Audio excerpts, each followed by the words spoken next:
আসসালামু আলাইকুম সম্মানিত প্রিয় দর্শক, আজকে যে বিষয়টা নিয়ে আলোচনা করব এটা আসলে আমার এই প্রথম ওনার বিরুদ্ধে একটা ভিডিও করা আর কি।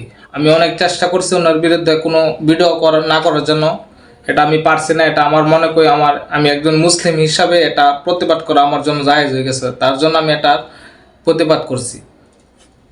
এই যে দেখেন, কিছুদিন আগে বায়তুল মুকাররমের সামনে আপনার বেপরদা মহিলাদেরকে নিয়ে যে ইয়াটা করছি, এই আপনার একটা সংবিধান বা মানে তারা একটা মব সৃষ্টি করার একটা করতেছে আর কি।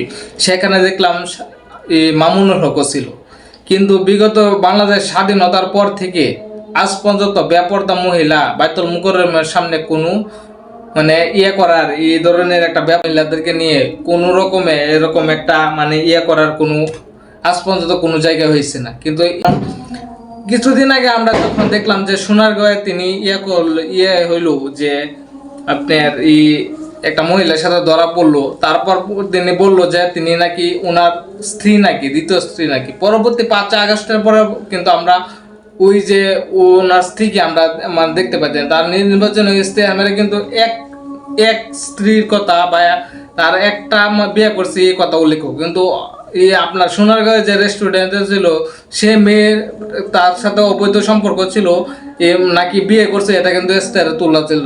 ইস্তেহারে নির্বাচনী ইস্তেহারে লেখা ছিল সে একটা বিয়ে করছে, তার বউ একটা। পরবর্তী আজ পর্যন্ত আমরা কোনো ডকুমেন্ট পাইছি না। আচ্ছা, পরবর্তী যে মহিলা যে এই বেপরদা মহিলা ব্যবসা মহিলাদেরকে নিয়ে জামাতের মতো বন্ড মুনাফিক নাস্তিক দলের সাথে নিয়ে যারা বাইতুল মুকাররমের মান ক্ষুণ্ণ করলো, সেই বাইতুল মুকাররমের সামনে জামাতের যে সবচেয়ে বড় লিডার, যে জামাতের যে রাজাকার নিজামীকে জুতা পিটা করছিল সেই বাইতুল মুকাররমে গিয়ে জামাত ইসলাম ব্যবসা মহিলাদেরকে নিয়ে করছে, একটা মানে আন্দোলন করছে। এটা আসলে জাতির জন্য এটা কতটুকু দুঃখজনক এটা আর কিছু বলার নাই। মানে মামুনুল হককে নিয়ে কিছু আমার বলার নেই। মামুনুল হক বিক্রি হয়ে গেছে টাকার কাছে।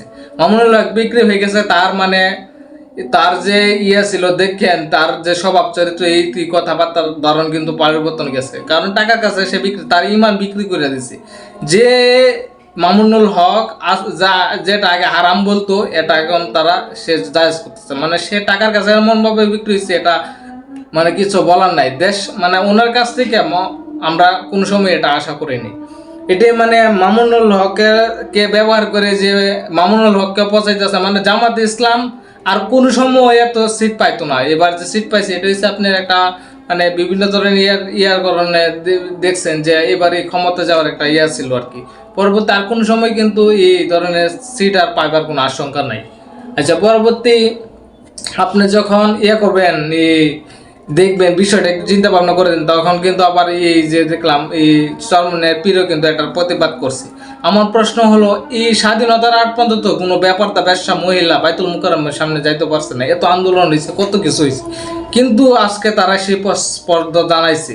আমি এটা একটা মুসলিম কান্ট্রি এবং বাংলাদেশের মানে বাইতুল মুকাররমের এক ইজ্জতের জন্য আমি এটার একটা প্রতিবাদ জানাই। আমি মনে করি তাদেরকে ক্ষমা চাওয়া উচিত, কারণ এটা আমি বলবো যে মামুনুল হক সাহেব, আপনি সঠিক বলতে আসেন, আপনি সঠিক বলতে নাই। আপনাদের সাথে উস্তাদ রয়ে বলে আপনি সঠিক বলতে নেই, আপনি বিক্রি হয়ে গেছেন টাকার কাছে। আসেন, আয়সা হক পথে চলেন। আপনার বাবা একজন সুনামধন্য আলেম, যিনি বুখারী শরীফকে বাংলায় অনুভূত করছে, আল্লামা শাইখুল হাদিস আল্লামা আজিজুল হক রহমতুল্লাহ আলাইহি। উনার ছেলে হয়ে আপনি মওদুদি দালাল হয়েছেন, এটা আসলে এটা আপনার জন্য এবং বাংলাদেশের জন্য এটা ক্ষতিকর। বাংলাদেশের স্বার্থে, মুসলমানের স্বার্থে আপনি এখনো আমরা চাই যে আপনারা হক পথে আসেন। আপনার বিএনপির পক্ষে থাকার কোনো প্রশ্ন আসে না, বিএনপির পক্ষে থাকা লাগবে না। বিএনপির পক্ষে কেউ না থাকলে বিএনপি যদি আপনার অন্যায় কাজ করে এটা প্রতিবাদ করেন, কিন্তু এরকম কাজ করবেন না যেটা যা ইসলামের ক্ষতি হয়। আপনি যে কাজগুলো করতেছেন এটা ইসলামের ক্ষতি হইতেছে। ভিডিওটা সবাই শেয়ার করে দেবেন। ধন্যবাদ সবাইকে। আসসালামু আলাইকুম।